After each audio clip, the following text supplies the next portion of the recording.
जय जवाहर संगवारी हो। मैं अभिनव शर्मा प्रज्ञान एकेडमी बिलासपुर से आप लोगों का फिर से अपने चैनल पर स्वागत करता हूं।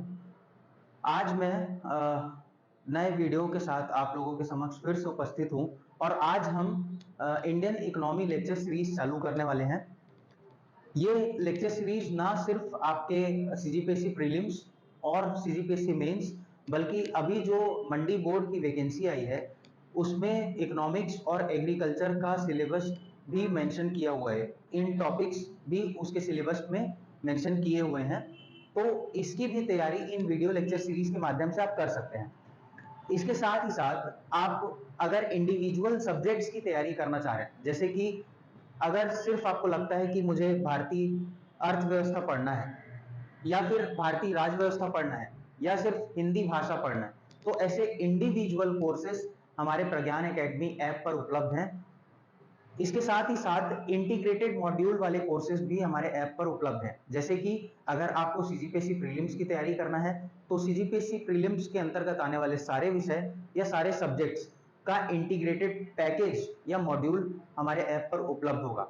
न सिर्फ सीजीपीएससी प्रीलिम्स बल्कि आप prelims plus mains integrated course भी आप उससे परचेज कर सकते हैं। आप हमारा ऐप डाउनलोड करके उसमें demo lectures free of cost देख सकते हैं। अगर आपको डेमो लेक्चर्स पसंद आते हैं तो आप हमारे ऐप पर उन कोर्सेज को परचेज कर सकते हैं। ये कोर्सेज बहुत ही एक नॉमिनल प्राइस पर हमने रखा है ताकि आप तक के बहुत अच्छे क्वालिटी कंटेंट आप लोगों तक पहुंच सके। और न सिर्फ हिंदी मीडियम के कोर्सेज अवेलेबल हैं बल्कि फुल फ्लेजेड इंग्लिश मीडियम के कोर्सेज भी हम डेवलप कर रहे हैं, हम बना रहे हैं। और कुछ कोर्सेज इंग्लिश मीडियम के अभी कुछ दिन में ही अवेलेबल हो जाएंगे और इसके साथ ही साथ पूरा फुल फ्लेजेड कोर्सेज भी इंग्लिश मीडियम में बहुत जल्द ही आपको हमारे ऐप पर उपलब्ध हो जाएंगे। तो आज का टॉपिक हम स्टार्ट करते हैं, भारतीय अर्थव्यवस्था या इंडियन इकोनॉमी का पहला टॉपिक। चूंकि कोई भी सब्जेक्ट बिना डेफिनेशन या बिना परिभाषा के पढ़ना बहुत कठिन होता है और पढ़ने में इंटरेस्ट भी नहीं आएगा अगर आप बिना डेफिनेशन या उस सब्जेक्ट को समझे बिना आप पढ़ोगे तो सबसे पहले भारतीय अर्थव्यवस्था में हम जो आज टॉपिक देखने वाले हैं वो है इकोनॉमिक्स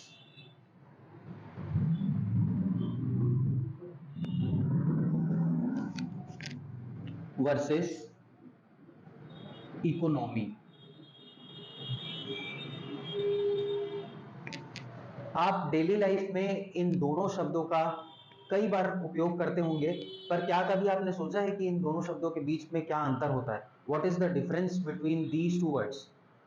तो अगर आपने नहीं सोचा है या फिर आप कुछ भी थोड़ी बहुत ऐसी जानकारी रखते हैं तो आप वीडियो पॉज कीजिए, एक पेन पेपर पर जितने भी पॉइंट्स आपको याद आते हैं, समझ में आते हैं, आप दोनों को डिफरेंशिएट करके लिखिए। उसके बाद आप फिर मेरे वीडियो को देखिए और मैच करिए कि कितने सिमिलर पॉइंट्स आप लोगों ने लिखे हैं। ठीक है, तो उससे ये समझ में आएगा कि आप लोगों की कैसी अंडरस्टैंडिंग थी इन दोनों शब्दों को लेके। चालू करते हैं। इकोनॉमिक्स, इकोनॉमिक्स को हम हिंदी में अर्थशास्त्र भी बोल सकते हैं। अब चूंकि शास्त्र शब्द इसमें आ रहा है तो इससे आप समझ सकते हैं कि ये क्या हो सकता है, और ये है अर्थव्यवस्था। तो अर्थशास्त्र हमारा एक सब्जेक्ट होता है, सब्जेक्ट डिसिप्लिन, समाजशास्त्र या सोशल साइंस के अंतर्गत एक सब्जेक्ट होता है इकोनॉमिक्स, या फिर हम इसको बोल सकते हैं कि ये थ्योरी है।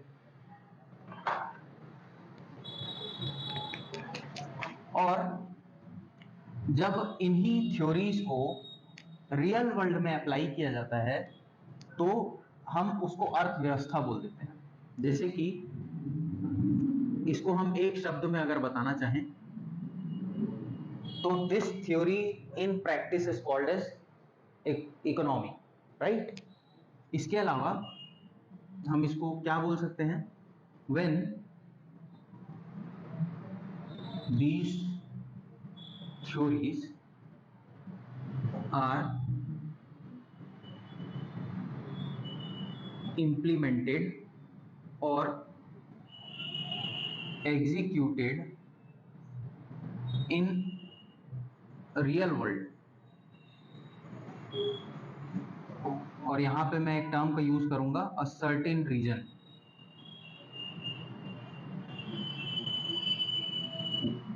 That is called as economy. ठीक है, तो किसी भी सब्जेक्ट को स्टडी करने से पहले हमको उस सब्जेक्ट को समझना अनिवार्य होता है।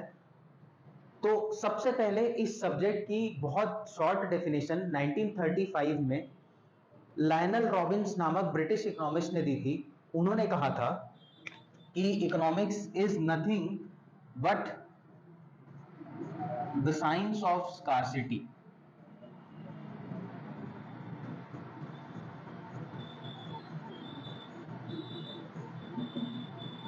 The science of scarcity was the definition given by British economist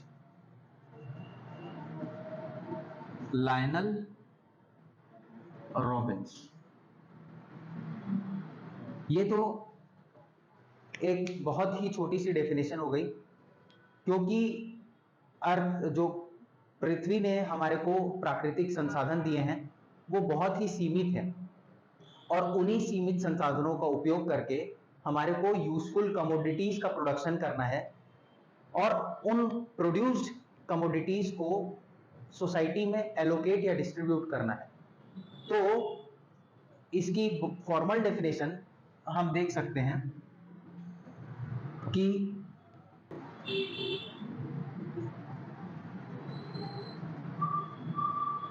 economics is the study of how societies make use of scarce natural resources to produce useful commodities and distribute or allocate them among themselves।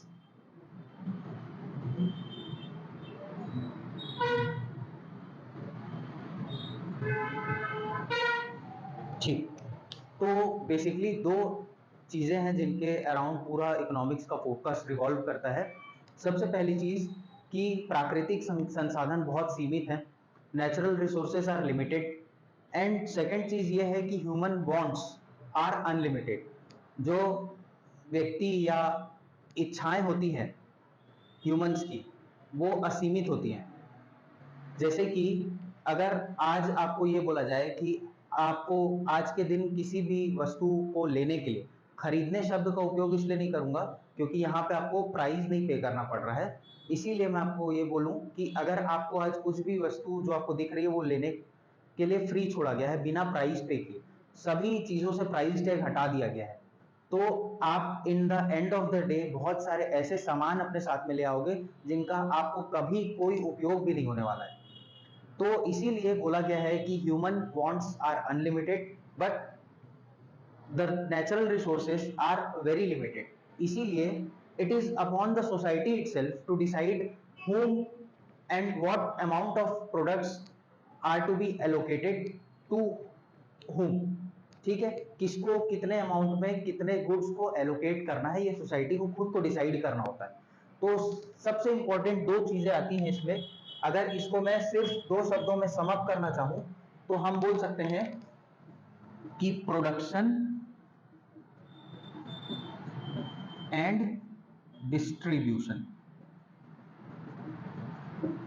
Production and distribution यही आपका economics subject का focal point रहता है। ठीक है, अब production and distribution के लिए बहुत सारी थ्योरीज डेवलप की गई हैं इकोनॉमिस्ट्स के द्वारा। ठीक है, जैसे कि theories related to market, theories related to consumers, theories related to employment, theories related to labours, et cetera et cetera. बहुत सारी थ्योरीज इकोनॉमिक्स सब्जेक्ट के अंतर्गत बनाई गई है। पर और इन्हीं थ्योरीज को जब हम एक्चुअल रियल वर्ल्ड में इंप्लीमेंट करते हैं तो वो हमारा हो जाता है अर्थव्यवस्था। Economy is nothing but economics at play.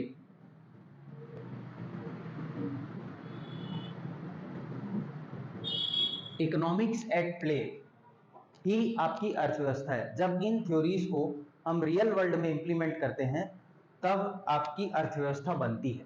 ठीक है, नेक्स्ट पॉइंट जो डिफर करने वाला पॉइंट है वो है जो थ्योरी है वो बहुत लेस डाइवर्स है और जो प्रैक्टिकल है इसका वो है हाईली डाइवर्स। अब ऐसा क्यों है ये मैं आपको बताता हूं।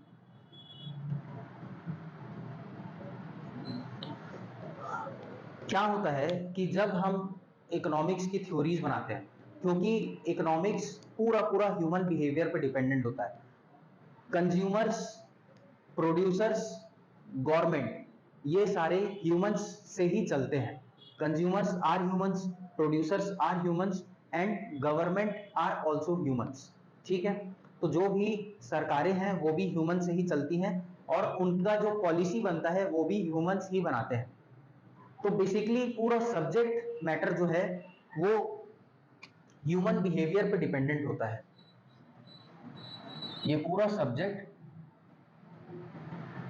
ह्यूमन बिहेवियर पे डिपेंडेंट होता है और इसी डिपेंडेंसी के कारण क्या होता है कि कई बार ऐसी संभावना होती है कि विश्व के कई सारे देश एक ही प्रकार की समस्याओं से जूझ रहे होते हैं, एक ही प्रकार की आर्थिक समस्याएं। जैसे कि मान लीजिए कि बहुत सारे ऐसे देश हैं विश्व में जो निर्धनता एवं अनएम्प्लॉयमेंट, पॉवर्टी एंड अनएम्प्लॉयमेंट वाली प्रॉब्लम से डील कर रहे हैं। अब क्या हो सकता है कि अगर कोई अनएम्प्लॉयमेंट और पॉवर्टी वाली थ्योरी लेके मैं उन सेम थ्योरी को दो अलग अलग देशों में इंप्लीमेंट करूं तो हो सकता है कि दोनों के रिजल्ट्स बिल्कुल अलग आए। क्यों? क्योंकि ह्यूमन बिहेवियर पे डिपेंडेंट है और human behaviour is dependent on various internal and external factors. Human behavior is in turn dependent upon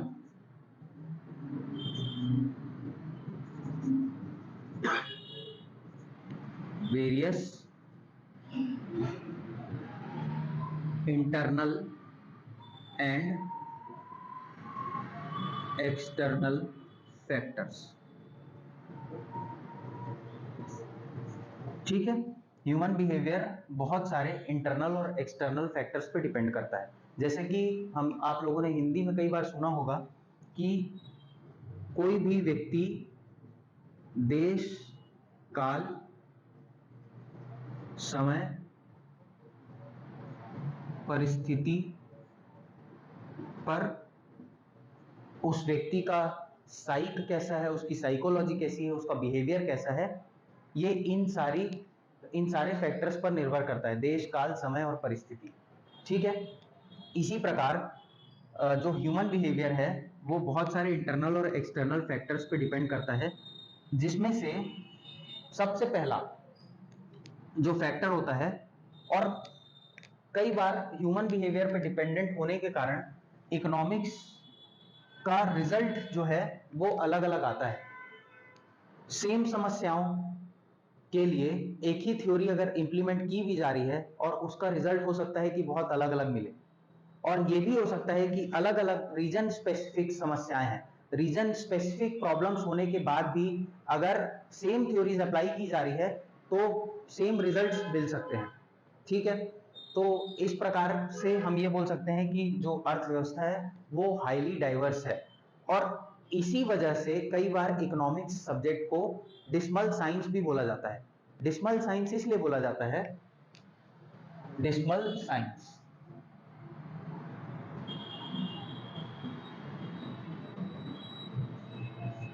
अब पहली चीज तो ये कि इकोनॉमिक्स जो है उसको हम आर्ट्स के अंदर पढ़ते हैं, बट इसको डिस्मल साइंस बोलने का अर्थ ये होता है कि जैसे कि साइंस में आपके कुछ यूनिवर्सल लॉज होते हैं, लेट अस से कि एक्सेलरेशन ड्यू टू ग्रेविटी, वो सारे अर्थ में अप्रोक्सीमेटली सारे अर्थ में 9.8 मीटर पर सेकेंड स्क्वायर होता है। थोड़ा सा इक्वेटर के पास कम होता है, नॉर्थ पोल पे ज्यादा होता है, बट हम एक उसको ओवरऑल 9.8 मीटर पर सेकेंड स्क्वायर ले सकते हैं एक्सेलरेशन ड्यू टू ग्रेविटी को। और उसी प्रकार जब हम मैथमेटिक्स भी पढ़ते हैं तो उसमें एक उदाहरण आपको मैं दूं कि अगर आप linear equation in two variables को सॉल्व करते हैं तो उसमें 6-7 मेथड्स होने के बाद भी उसका आंसर आपको हर एक मेथड से सेम मिलेगा। जैसे कि अगर आप एलिमिनेशन मेथड यूज करते हो सॉल्व करने का तो भी आंसर सेम आएगा, क्रॉस मल्टीप्लिकेशन मेथड से भी सेम आएगा, सब्स्टिट्यूशन मेथड से भी सेम आएगा, मैट्रिक्स मेथड से भी सेम आएगा और डिटर्मिनेंट मेथड से भी सेम आएगा। तो आप मेथड कोई भी यूज करो, आप प्रोसीजर कोई भी यूज करो, आंसर्स आपको सेम ही मिलेंगे, ये साइंस में। बट इकोनॉमिक्स में क्या होता है कि चूंकि इकोनॉमिक्स आपका ह्यूमन बिहेवियर पे डिपेंडेंट होता है, तो ये थ्योरीज जब फॉर्म की जाती हैं, थ्योरीज या मॉडल्स जब बनाए जाते हैं, तो उसमें हम ह्यूमन बिहेवियर को एक रेशनल बिहेवियर के रूप में एज्यूम कर लेते हैं। इसमें एजम्पशंस लिए जाते हैं कि कोई भी ह्यूमन होगा वो हमेशा अपने फुल इंफॉर्मेशन के साथ में एक सही डिसीजन लेगा। इसलिए ये थ्योरीज जब प्रैक्टिकल वर्ल्ड में इंप्लीमेंट होती हैं तो इसके रिजल्ट्स हमेशा डिफर करते हैं और कर सकते हैं। ठीक है, तो ये जो रिजल्ट्स हैं वो किन पे निर्भर होते हैं? बेसिकली ह्यूमन बिहेवियर पे निर्भर होते हैं। और ह्यूमन बिहेवियर इंटर्न किस पे निर्भर होता है? देश काल समय परिस्थिति। इसी को हम एलाबोरेट करके देखेंगे। तो पहला पॉइंट इसमें आता है level and quantity of human resources, sorry my bad, quantity of natural resources.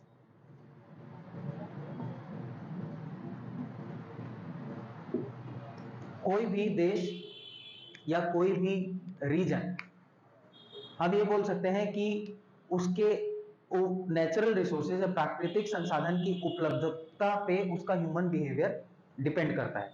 जैसे कि उदाहरण के तौर पर मैं ये बताऊं कि जापान जो है वो उसकी बहुत बड़ी कोस्ट लाइन है, और कोस्ट लाइन होने के कारण वहां पे fisheries as a natural resource बहुत ज्यादा अवेलेबल है। तो वहां पे ह्यूमन बिहेवियर, ह्यूमन कल्चर ऐसा होगा कि वहां पे फूड कंजम्पशन का एक मेजर पार्ट बनेगा आपका फिश कंजम्पशन, राइट। वैसे ही अगर किसी देश में बहुत ज़्यादा डायमंड्स मिलते हैं तो वहाँ पे डायमंड इकोनॉमी फ्लरिश होगी। अगर किसी इकोनॉमी में कोल मिलता है तो वहाँ के लोग बहुत ज़्यादा माइनिंग को प्रैक्टिस कर रहे होंगे, इसीलिए वहाँ की ह्यूमन रिसोर्सेज का नॉलेज और बिहेवियर माइनिंग से बहुत ज़्यादा इन्फ्लुएंस्ड होगा।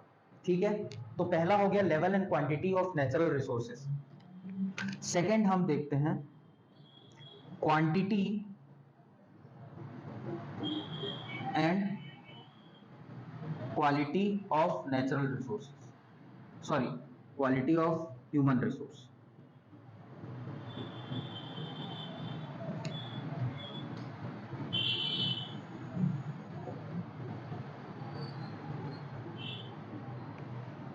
तीसरा पहले देख लेते हैं, फिर मैं आपको एक एक पॉइंट समझा दूंगा। फिर है हिस्टोरिकल इवेंट्स।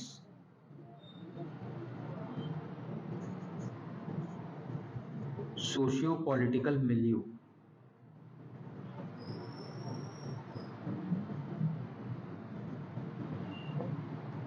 फिफ्थ पॉइंट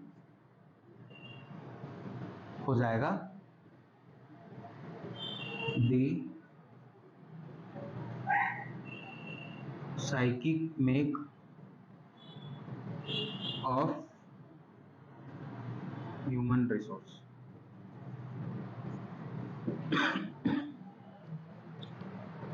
तो इन सारे फैक्टर्स पे ह्यूमन रिसोर्सेज या ह्यूमन बिहेवियर डिपेंड करता है। ठीक है, तो level and quantity of natural resources मैंने बता दिया। उसके बाद quantity and quality of human resources. एक तो पहली चीज की ह्यूमन रिसोर्सेज आपका एसेट और लायबिलिटी दोनों के जैसा एक्ट कर सकता है। जैसे कि हमारे को मालूम है कि भारत देश इस समय डेमोग्राफिक डिविडेंड के फेज से गुजर रहा है। चूंकि हमारी वर्किंग पॉपुलेशन सबसे ज्यादा वर्किंग जो पॉपुलेशन है वो वर्किंग पॉपुलेशन है between the age of 15 and 59, 15 से 59 साल के बीच की आयु वर्ग वाले लोगों की जनसंख्या बहुत अधिक होने के कारण हम अभी डेमोग्राफिक डिविडेंड वाले फेज से गुजर रहे हैं। अब इसीलिए गवर्नमेंट क्या है, बहुत सारी स्किल डेवलपमेंट स्कीम्स लेके आ रही है। अब अगर स्किल डेवलपमेंट कराने में गवर्नमेंट सक्सेसफुल नहीं होती है तो यही human population as a liability act करेगी और वो डेमोग्राफिक डिविडेंड, वो डेमोग्राफिक डिजास्टर बन जाएगा। ठीक है, इसीलिए ह्यूमन बिहेवियर आपका quantity and quality of human resources पे वर्क करता है। क्वांटिटी, जैसा कि भारत देश में पॉपुलेशन तो है ज्यादा, और अगर इन पॉपुलेशन को हम बहुत अच्छे से स्किल्ड और डेवलप्ड कर देते हैं, हेल्दी और नॉलेजेबल बना देते हैं, तो quantity and quality of human resources can make wonders in an economy. ठीक है, ठीक। नेक्स्ट है हिस्टोरिकल इवेंट्स। अब इसको मैं इंडिया से ही एक एग्जांपल लेके समझाता हूं कि कैसे ह्यूमन बिहेवियर पास्ट के इवेंट से इन्फ्लुएंस होता है। जैसे कि हमारे को मालूम है कि लगभग 200 वर्षों तक के इंडिया में ब्रिटिशर्स ने राज किया है। We were under colonial rule for approximately 200 years. ठीक है, अब कॉलोनियल गवर्नमेंट की ये खासियत होती है कि कभी भी वो अपने ही इंटरेस्ट के लिए काम करते हैं, अपने देश के इंटरेस्ट के लिए काम करते हैं। वो जिस कंट्री पे रूल कर रहे होते हैं वहां के इंटरेस्ट के लिए कभी भी काम नहीं करते हैं। तो जब आप हिस्ट्री में socio political my bad socio economic consequence of British rule एक चैप्टर है जिसे आप पढ़ेंगे तो आपको ब्रिटिशर्स का बहुत ही एक्सप्लॉइटेटिव नेचर आपको समझ में आएगा। उनकी ऐसी पॉलिसीज होती थी जिस पॉलिसीज के थ्रू उन्होंने इंडिया को 200 वर्षों तक के एक्सप्लॉइट किया है। अब इसी एक्सप्लॉइटेशन का रिजल्ट हमको देखने मिलता है। लार्ज नंबर ऑफ फेमाइंस जो उस पीरियड में भारत पे आई थी, सूखा पड़ा था, सूखाग्रस्त वाली स्थिति, भूखमरी वाली स्थिति पैदा जो हुई थी, वो ब्रिटिश एक्सप्लॉइटेशन के कारण ही उत्पन्न हुई थी। उसमें एक बहुत ही आपको स्टार्क घटना आपको देखने मिलती है 1910 में, जब बंगाल की 1/3 पॉपुलेशन पूरी की पूरी खत्म हो गई थी सूखा पड़ने के कारण। Almost 1/3 of the population of Bengal was wiped out because of this famine, right? तो चूंकि हमारे ग्रैंडफादर और फादर की जनरेशन ने इस प्रकार की फेमाइंस को फेस किया है, इसलिए उनके बिहेवियर में आपको एक थ्रिफ्टनेस दिखाई देती है, एक बहुत सेविंग हैबिट दिखाई देती है।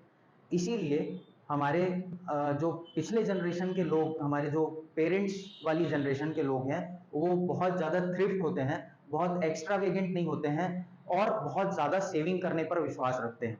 ठीक है, इसीलिए अब चूंकि उन्होंने ये सारे इवेंट्स को फेस किया था, इसीलिए उनका बिहेवियर आज बहुत ज्यादा सेविंग करने की तरफ होता है। और मैं आपको बता दूं कि सेविंग्स रेट इंडियन इकोनॉमी में is one of the best saving rates among the world. ठीक है, भारत में बहुत ज्यादा सेव करने वाली प्रवृत्ति पाई जाती है लोगों में, और यही कारण है कि 2008 में जो इकोनॉमिक स्लोडाउन आया था, लेमन ब्रदर्स, आपने सुना होगा, बहुत ही फेमस टर्म है, लेमन ब्रदर्स जब फॉल हुआ उसके बाद से एक डोमिनो इफेक्ट जैसे पूरी वर्ल्ड इकोनॉमी फॉल होने लग गई, फेल होने लग गई, और उसका इफेक्ट इंडिया पे भी पड़ा। लेकिन इंडिया पे उतना ज्यादा इफेक्ट इसलिए नहीं पड़ा क्योंकि पहली चीज ये कि भारतीय अर्थव्यवस्था कृषि पर आधारित, बहुत हद तक की कृषि पर आधारित है। Indian economy is mostly based on agriculture. बहुत बड़ी एक पॉपुलेशन है जो एग्रीकल्चर पर निर्भर करती है। और दूसरी चीज, चूंकि सेविंग रेट बहुत अच्छा है इंडियन इकोनॉमी का, इसीलिए बहुत ज्यादा 2008 इकोनॉमिक स्लोडाउन का इफेक्ट इंडिया पे नहीं पड़ा। ठीक है, इसीलिए हिस्टोरिकल इवेंट्स आपकी ह्यूमन बिहेवियर को इन्फ्लुएंस करते हैं। और ठीक इसी प्रकार the psychic make of human resource भी आपके लगभग हिस्टोरिकल इवेंट से संबंधित है। क्या साइकोलॉजी होगी ह्यूमन बींग्स की या आपकी ह्यूमन रिसोर्स की, वो भी आपका देश काल समय परिस्थिति पर निर्भर करता है। इसके बाद सोशियो पॉलिटिकल मिलियो, या हम ये बोल सकते हैं कि सामाजिक राजनीतिक वातावरण भी आपकी ह्यूमन बिहेवियर को इन्फ्लुएंस करता है। इसका एक एग्जांपल मैं एंकर्ड और डी एंकर्ड इन्फ्लेशन एक्सपेक्टेशन से समझा सकता हूँ। एंकर्ड और डी एंकर्ड इन्फ्लेशन एक्सपेक्टेशन क्या होता है? उदाहरण के तौर पर मैं मान लेता हूं कि एक एम्प्लॉय है जो अभी हाल फिलहाल में इजराइल पैलेस्टीन कॉन्फ्लिक्ट के बाद अपने बॉस के पास जाता है और बोलता है कि बॉस, चूंकि पूरा मिडिल ईस्ट इन्वॉल्व हो चुका है अब वॉर में, तो डेफिनेटली नियर फ्यूचर में क्रूड ऑयल के प्राइसेस हाइक होंगे और उसके कारण पूरी इकोनॉमी में जो ओवरऑल कमोडिटी के प्राइसेस हैं वो हाइक होंगे, तो मेरे को सैलरी हाइक चाहिए। तो पहली परिस्थिति में बॉस बोलेगा कि हाँ ठीक है, मैं हाइक देने के लिए तैयार हूं, बट मैं भी अपने जो मेरा कमोडिटीज मैं प्रोड्यूस कर रहा हूं उसके भी प्राइसेस को मैं हाइक करूंगा।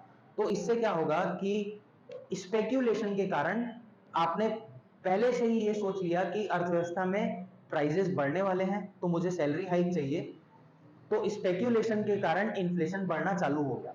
ये परिस्थिति कब उत्पन्न होती है? जब आपके अर्थव्यवस्था में पावरफुल गवर्नमेंट इंस्टीट्यूशंस नहीं होते हैं, जैसे कि हमारा आरबीआई, हमारी गवर्नमेंट, ये अगर पावरफुल और ट्रस्टवर्दी नहीं है तो लोग अपने स्पेक्यूलेशन के कारण, उनके स्पेक्यूलेशन के कारण पूरे अर्थव्यवस्था में मुद्रास्फीति की स्थिति उत्पन्न हो सकती है, इन्फ्लेशन बढ़ सकता है। ये हो गया डी एंकर्ड इन्फ्लेशन एक्सपेक्टेशन।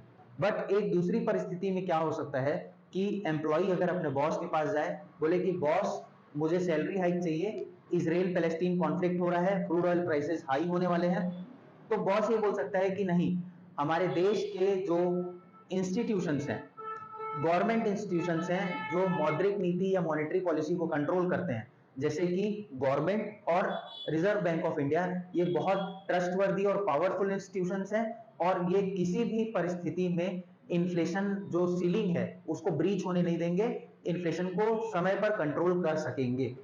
आज भले ही इन्फ्लेशन बढ़ रहा हो, लेकिन कल की स्थिति में ये जो इंस्टीट्यूशंस हैं ये इन्फ्लेशन को कंट्रोल कर पाएंगे। तो उस परिस्थिति में क्या होगा कि वो बॉस अपने एम्प्लॉय को सैलरी हाइक देने से मना कर देगा और उस परिस्थिति में इन्फ्लेशन जो बहुत ज्यादा बढ़ने वाला है वो नहीं बढ़ेगा, उसको हम एंकर्ड इन्फ्लेशन एक्सपेक्टेशन बोल सकते हैं। अब इसका उदाहरण मैंने सोशियो पॉलिटिकल मिलियू या सामाजिक राजनीतिक वातावरण में इसलिए दिया क्योंकि ये एक इकोनॉमिक फिनोमिनन है इन्फ्लेशन, और ये इन्फ्लुएंस हो रहा है आपके सामाजिक राजनीतिक वातावरण से। अगर आपके देश के ऐसे संस्थान जो मौद्रिक नीति का नियंत्रण करते हैं, अगर वो मजबूत हैं और ट्रस्टवर्दी हैं, विश्वसनीय हैं, तो आपके जो इन्फ्लेशन है उसको कंट्रोल किया जा सकता है, उसका फ्यूचर में बहुत विषम प्रभाव देखने को नहीं मिलेगा। इसीलिए ह्यूमन बिहेवियर भी हम बोल सकते हैं कि सोशियो पॉलिटिकल मिलियू से इन्फ्लुएंस होता है। तो ये सारे कारण ब्रीफ में मैंने आपको बताया जो ह्यूमन बिहेवियर को इन्फ्लुएंस करते हैं, ठीक है। और फाइनली मैं ये बता दूं कि अर्थव्यवस्था जो है वो कोई भी स्टैंड अलोन टर्म नहीं है।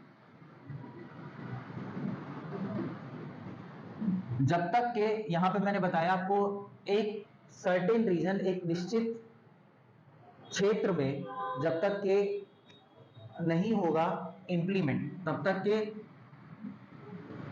उसका कोई अर्थ नहीं निकलेगा।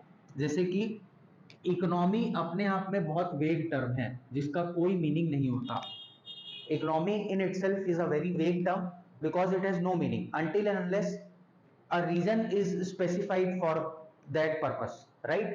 In modern parlance हम इकोनॉमी शब्द को किसी भी रीजन के साथ में जोड़ के लिखते हैं, जैसे कि भारतीय अर्थव्यवस्था या इंडियन इकोनॉमी, ऐसे ही चाइनीज इकोनॉमी, चाइना की इकोनॉमी इज चाइनीज इकोनॉमी, वैसे ही यूनाइटेड स्टेट्स ऑफ अमेरिका की economy is called as American economy, right? तो जब तक कि आप रीजन स्पेसिफाई नहीं करोगे तब तक कि economy in itself is a very vague term, आपको इसके साथ में एक रीजन को स्पेसिफाई करना जरूरी है। ये हम पूरा इकोनॉमिक्स वर्सेस इकोनॉमी हम देख लिए। एक ब्रीफ में आपको बहुत जल्दी से मैं समअप कर देता हूं कि हमने शुरुआत कहां से की थी। हमने शुरुआत की थी इकोनॉमिक्स से, जो कि एक सब्जेक्ट या डिसिप्लिन होता है, थ्योरी होता है, और जब हम इस सब्जेक्ट को इंप्लीमेंट करते हैं रियल वर्ल्ड में या प्रैक्टिस में लाते हैं, एम्पेरिकली इसको टेस्ट करते हैं, तब ये बन जाता है अर्थव्यवस्था।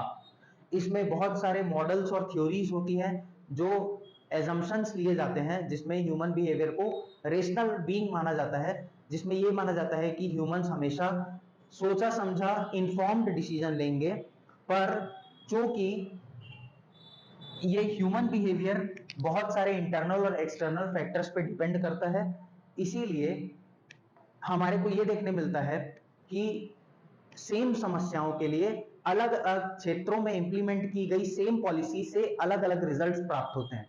इसीलिए इकोनॉमिक्स एज अ सब्जेक्ट जो है वो बहुत कम डाइवर्सिफाइड है, और इकोनॉमी जो होती है क्योंकि उसमें बहुत सारे अलग अलग फैक्टर्स इंटरप्ले में होते हैं और बहुत सारे अलग अलग रिजल्ट्स हमको देखने के लिए मिलते हैं, इसीलिए ये जो होता है इकोनॉमी वो हाईली डाइवर्सिफाइड कंसेप्ट है।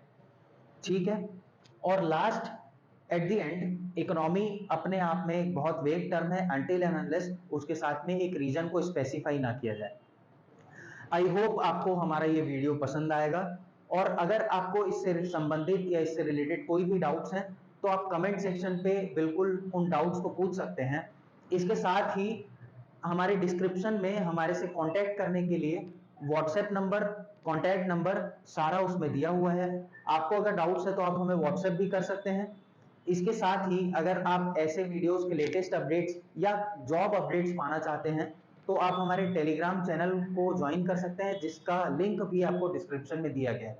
इसके साथ साथ अगर आपको किसी भी प्रकार की इंक्वायरी है तो हम बिलासपुर में ऑफलाइन एड्रेस है हमारा, हम उपस्थित हैं बिलासपुर में, जिसका लोकेशन भी आपको डिस्क्रिप्शन बॉक्स में दिया हुआ है।